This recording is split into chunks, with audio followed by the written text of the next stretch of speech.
bitirib ishga kira olmasangiz o'zingiz ma'lumot qiling. Assalomu alaykum. Meni ismim Hikmatullayev Suhrobjon. Yoshim 16da. Kollejda o'qiyman. Nega aynan dasturlash? Tavsiya berishgan, o'zimga qiziqishim bo'lgan. Shunga. Nima qilmoqchisiz kurs bitirib? Rejalar qanaqa? Ishxonada amaliyot qilmoqchiman. Qaysi ishxonada? Lekin o'ylab ko'rganim hali to'g'ri. Shuni o'ylash kerak edi. Ha. O'ylash kerak shuni hozirdan. Bo'lmasa ishga kirish qiyin bo'ladi. Bo'lmasa ishga kirish qiyin bo'ladi. Biz faqat bilim bera olamiz, yigitlar. Ya'ni sizga IT bo'yicha bilim beradi. Insoniy ko'nikmalarni rivojlantirish uchun siz umringizni qaytadan yashashingiz kerak. Ustoz ham harakat qilar, balki yana ham harakat qilsin ko'proq. Lekin buni shaxsiy rivojlanish shuning uchun juda ko'p kitob o'qib tarif qilishim sababi ham shundada. Muvaffaqiyatga erishishligi uchun faqat navbatlarni o'zi yetmaydi. Biling. Ishga kirish uchun faqat navbatlarni o'zida o'qish yetmaydi. Kerak bo'lsa maktabga qaytadan o'qib kelish kerak. Insonga tarbiya beruvchi odamlar qaytadan bo'lishi kerak. 10 balli shkaladan o'qishga nechga qo'yasiz? O'zimga 6.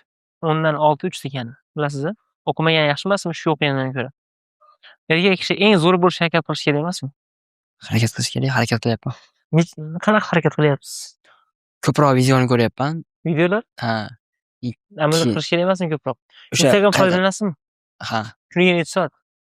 2 soatga boradi. O'yin o'ynab turasizmi? Yo'q. PUBG. Yo'q. Orada bo'lishi mumkin endi. Bir-biri, orada 4-5 soat. Yo'q, unaqa bo'lmaydi. Ha. Cho'zilmaydi 1 soatga. Mana vaqt bor ekan-ku. Instagramga vaqt bor ekan-ku. Nega siz o'sha Instagramga sarflagan vaqtni o'rniga ko'proq o'qib 10 balli shkaladan 8-9 olmaysiz eng kamida? Endi shunga harakat qilaman.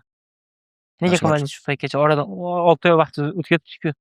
Bilasizmi, men siz kabi minglab bolalar bilan gaplashganman-da. Men harakat qilaman degan gaplar nisbiyda va men aniq shu savol berib oxiriga boraveraman baribir.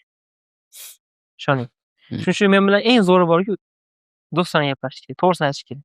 Bu yigit aytdi-ku, dangasaman dedi-ku. Shu narsa to'xtayman. Vaholanki dangasalikka yo'l beraman, keyin nima qilish kerakligini tushuntiraman. Kitob o'qib ko'rdim, lekin bo'lmadi. Nega bo'lmadi? Masalan, xohish bo'lmay qoldi. Kitob o'qishga boshida o'zim majburlanmay kitob qoldim. o'qiganingiz o'zi? To'g'ri, nomi ham esimda yo'q. Demak, noto'g'ri kitob o'qib qo'ygansizda boshlanishiga.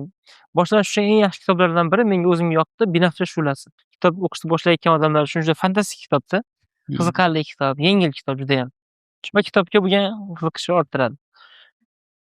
Nimaga ilm olishingiz kerak tushuntiraymi eng kamida. Eng kamida ilm olishingiz kerak.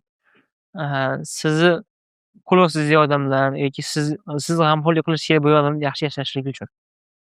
Ota-onangiz, yaqinlaringiz mana bugun sizdan so'rasam, qanaqa turmush o'rtog'i istaysiz deb aytsam, nima javob berasiz menga?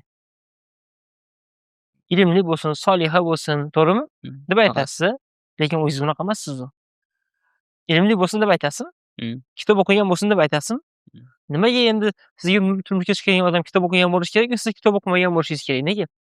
Qizlar ham xuddi shunaqa bo'lishini istaydi, turmush o'rtog'ini. Ota-onangiz nima ish qilishadi? Dadam usta, onam yubkasi. Kurs pulini otangiz to'layapti. Ingliz tili qanaqa? Yo'q. Ertaga ishga kira olmasangiz, lekin o'zingizdan olib keling ko'proq, xo'p? Qiyin, bu holatda ishga kirish qiyin. Men do'stona aytaman. Faqat networking yaxshi bo'lsa, balki osonroq bo'lar jarayon. Bo'lmasa qiyin. Opangizga rahmat. Ustingizda ko'proq ishlang. Kitob o'qing, ilm oling. Salomat bo'ling. Rahmat. Najot ta'lim.